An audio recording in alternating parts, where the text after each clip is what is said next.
খুব বেশি ভালোবেসে ফেলেছিলাম, তাই ওর পাশে কোনো মেয়েকে দেখতে পারি নাই। এই বলে লিমা কাঁদতে লাগলো। সাকিব চলো আম্মা।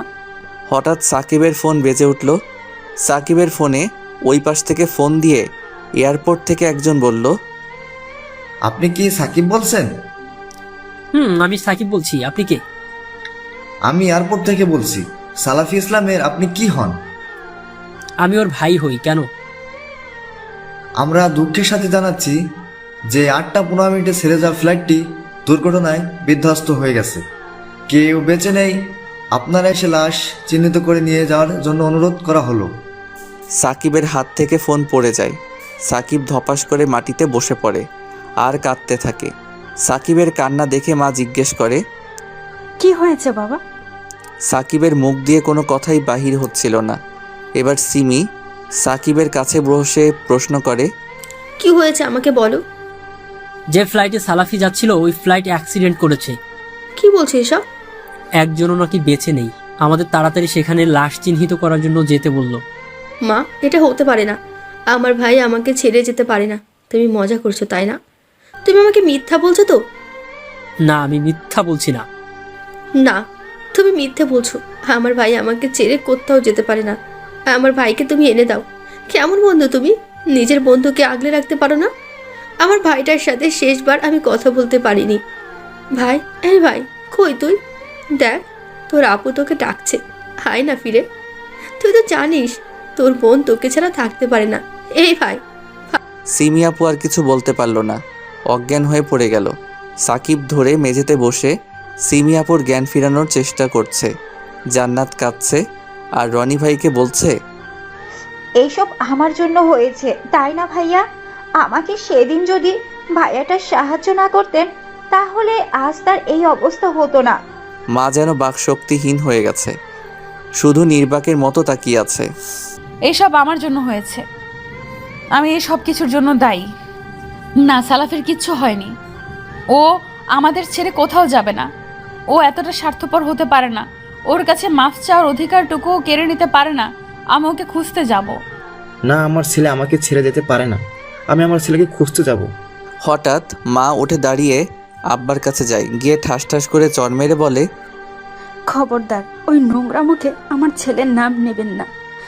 সালাফি শুধু আমার ছেলে, আর কারো না। আমার ছেলেকে আমি খুঁজতে যাব, আর কেউ না। সাকিব বাবা, আমাকে নিয়ে চলো না প্লিজ। চলেন আন্টি, আমি নিয়ে যাচ্ছি। না থাক, তোমার কষ্ট করতে হবে না বাবা। আজকে আমার ছেলের খারাপ অবস্থা দেখে সবার করুণা হচ্ছে, তাই না? চাই না কারো করুণা। আমার ছেলে যখন কষ্টের সাগরে হাবুডুবু খাচ্ছিল তখন তোমরা মজা নিয়েছিলে। আমার ছেলেটাকে কষ্ট দিতে প্রেমের অভিনয় করেছিলে। আজ কারো সাহায্য লাগবে না। প্লিজ আন্টি, এভাবে বলবেন না। সালাফিকে আমি কখনো কষ্ট দিতে চাইনি। শুধু একজন ছলনাময়ীর কথাই ভুল বুঝছিলাম, কিন্তু আমি তাকে নিজের ভাই মনে করি। প্লিজ আন্টি, আমাকে মাফ করে দেন। এই বলে সাব্বির মায়ের পা ধরে কাঁদতে লাগলো। অবশেষে সাব্বির, সিমি, সাকিব, রনি ভাইয়া, জান্নাত মা এয়ারপোর্টের উদ্দেশ্যে বেরিয়ে পড়ল। আব্বা, বড় আপু আর লিমা ঠায় দাঁড়িয়ে থাকলো। লিমা আসার সময় সাব্বির আর মায়ের পা ধরে কান্না করছিল, কিন্তু কোনো লাভ হয়নি। কেউ সাথে নেয়নি। এয়ারপোর্টে পৌঁছাতে দেরি হয়ে গেছে সবার। ডিএনএ নমুনা নেওয়া শেষ। এই কথা শুনে সবাই আরও কান্নায় ভেঙে পড়ল। মা, আমার ভাইটাকে কি শেষবারের মতো একটু দেখতেও পারবো না? ভাইয়া, ভাইয়া, তুই ফিরে আয় প্লিজ। কেউ তোকে আর কিচ্ছু বলবে না। আমি, মা আর তুই অনেক দূরে থাকবো। কেউ যাতে তোকে কষ্ট দিতে না পারে। প্লিজ একটা বার ফিরে আয়। এই সিমি, তুই কান্না করছিস কেন? দেখ আমি কি কান্না করছি? আমি তো ওর মা। আমি জানি ওর কিচ্ছু হয়নি। আমার সন্তান ও। আমি ওকে গর্ভে ধারণ করেছি। আমি ওর সব কিছু বুঝতে পারি। ও আমাদের ছেড়ে কোথাও যেতে পারে না। সিমি আপু মাকে জড়িয়ে ধরে কাঁদতে লাগলো, আর সাকিব, সাব্বির শুধু ছুটাছুটি করছে। এয়ারপোর্ট থেকে জানিয়ে দেওয়া হয়েছে সকালে সবার লাশ আত্মীয় স্বজনের হাতে তুলে দেওয়া হবে। সবার কান্নাতে রাতটা পার হয়ে যায়। ভোর থেকে সবার লাশ আত্মীয় স্বজনের হাতে তুলে দিতে শুরু করে। লাশ দিতে দিতে দুপুর গড়িয়ে বিকেল হয়ে যায়। বিকেলে একজন পুলিশ সাকিবের নাম ধরে ডাকলে সাব্বির, সাকিব আর রনি ভাইয়া এগিয়ে যায়। এরপর তাদেরকে নিয়ে ভিতরে যাওয়া হয়। এরপর একটা লাশ দেখিয়ে বলে, দেখুন, সবার ডিএনএ নমুনা অনুযায়ী সব লাশ আত্মীয় স্বজনের হাতে হস্তান্তর করা হয়েছে। এখন বাকি শুধু এই লাশটা। আর কোনো আত্মীয় স্বজন নেই, শুধু আপনারা ছাড়া। তাই বলছি, এই লাশটা আপনাদের। লাশটা নিয়ে যাওয়ার ব্যবস্থা করুন। লাশটা পুরাই পুড়ে গেছে, সাদা কাপড়ে ঢাকানো, উচ্চতা আমার মতোই সেম। লাশের উপরে হাত দিয়ে সাব্বির আর সাকিব কান্নায় ভেঙে পড়ল। রনি ভাইয়া ওদেরকে সান্ত্বনা দিতে লাগলো, কিন্তু ওরা কেঁদেই চলেছে। অনেক বোঝানোর পর লাশকে নিয়ে সাব্বির, সাকিব, রনি ভাইয়া বেরিয়ে আসলো। লাশ দেখে সিমি আর জান্নাত দৌড়ে এসে লাশের উপরে পড়ে কাঁদতে লাগলো। ভাই, এই ভাই, কথা বল। কথা বলবি না আমার সাথে? তুই না বলতিস তুই আমাকে ছেড়ে কোথাও যাবি না? এই ভাই, কথা বল না। তুই কি আমার ওপর রাগ করে আছিস? আমি কি ভুল করছি? এই ভাই, কথা বল না। তুই আমাকে বকা দে, তবুও ছেড়ে যাস না। তোকে ছাড়া আমি কেমনে থাকবো বল? এই ভাই, প্লিজ কথা বল। এই আমি কান ধরছি, আমার ওপরে রাগ করে থাকিস না প্লিজ। ভাই, তুই না বলতিস আমাকে সবসময় আগলে রাখবি? এখন কে আমাকে আগলে রাখবে বল? আমি তোকে আগলে রাখতে পারলাম না। এইসব বলে সিমি আপু কাঁদতে লাগলো। সবাই কাঁদছে, শুধু মা বাদে। মা মূর্তির মতো দাঁড়িয়ে আছে। মা কিছুই বলছে না। অবশেষে আমাকে সাকিবের বাসায় নিয়ে আসা হলো। গোসল করানো হলো। আমার গোসল দিল সাকিব। আমি প্রায়ই ওকে বলতাম আমি ওর আগে মরলে যেন ও আমাকে গোসল করায়। আব্বা, লিমা, বড় আপু এরাও এসেছে আমাকে শেষবারের মতো দেখার জন্য। মা এসে একটা রুমে সিটকানি দিয়ে রুমের ভিতর তসবি পড়ছে আর আমার জন্য দোয়া করছে। লিমা অনেকবার আমার লাশটাকে দেখতে চেয়েছে, কিন্তু সাকিব দেখতে দেয়নি। অবশেষে লাশের খাটিয়া সবার ঘাড়ে উঠাতে গেলে সিমি আপু চিৎকার দিয়ে বলতে থাকে, তোমরা আমার ভাইকে কোথায় নিয়ে যাচ্ছ? ছাড় আমার ভাইকে। আমার ভাইয়ের কিচ্ছু হয়নি। আমার ভাই আমার উপরে রাগ করেছে, তাই কথা বলছে না। রাগ কমে গেলে কথা বলবে। তোমরা আমার ভাইকে কোথাও নিয়ে যাবে না।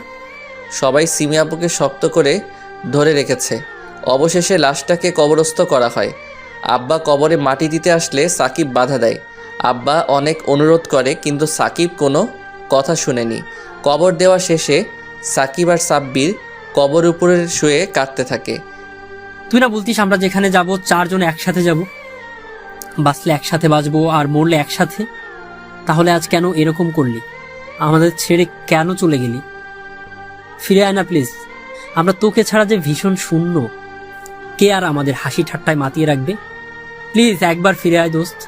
এই বলে সাকিব আর সাব্বির কাঁদতে লাগলো। অনেকে অনেক সান্ত্বনা দিতে লাগলো, কিন্তু ওরা কবরের পাশ থেকে উঠছে না। এরপর ওদেরকে ধরে জোর করে বাসায় নিয়ে আসা হয়। বাসায় আসতেই সিমি সাকিবের কলার ধরে বলতে লাগলো, ওই, আমার ভাই কই?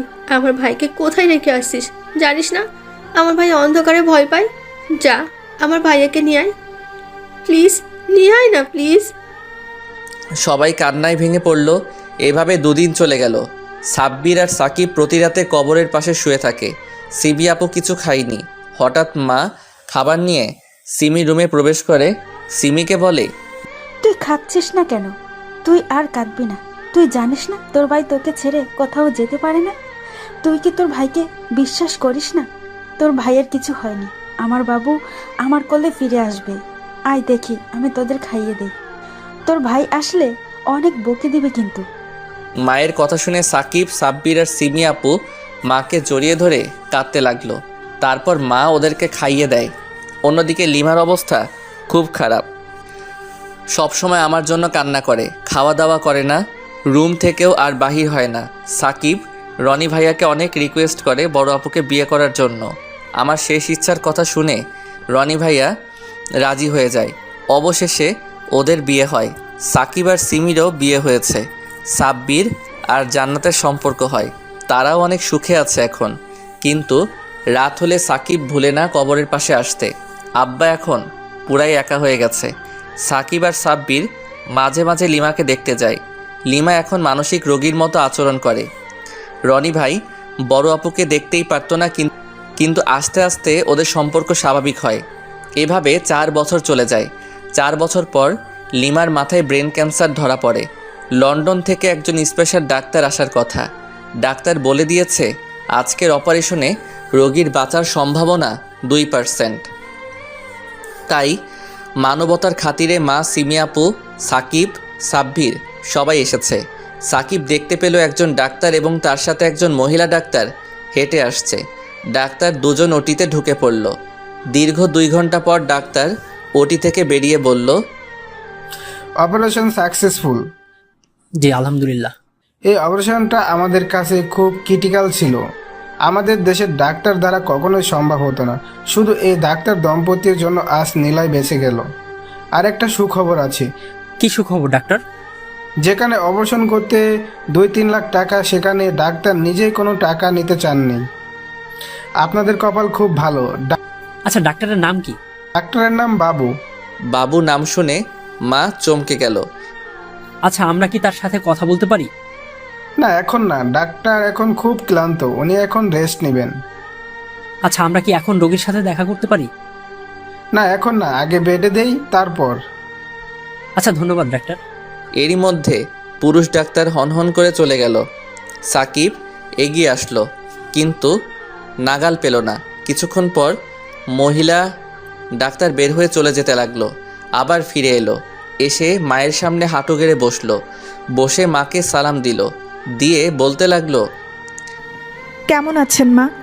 আলহামদুলিল্লাহ, ভালো আছি। আপনি কে? আর আমাকে মা ডাকছেন কেন? আপনি হয়তো ভুল করেছেন। আমি লামিয়া, আর আমি ভুল করছি না মা। আমি কি আপনাকে মা ডাকতে পারি না? আর আমাকে আপনি করে ডাকবেন না প্লিজ, তুই করে ডাকবেন। মনে করবেন আমিও আপনার আরেক মেয়ে। সে না হয় ঠিক আছে, তোমাকে তো আমি আগে দেখিনি। না, তুমি আমাকে দেখেছো? তুমি কে বলো তো? আমি আপনাকে দেখছি, অনেকবার দেখছি। আর ওই যে ছেলেটা গেল, আমি তার হবু বউ।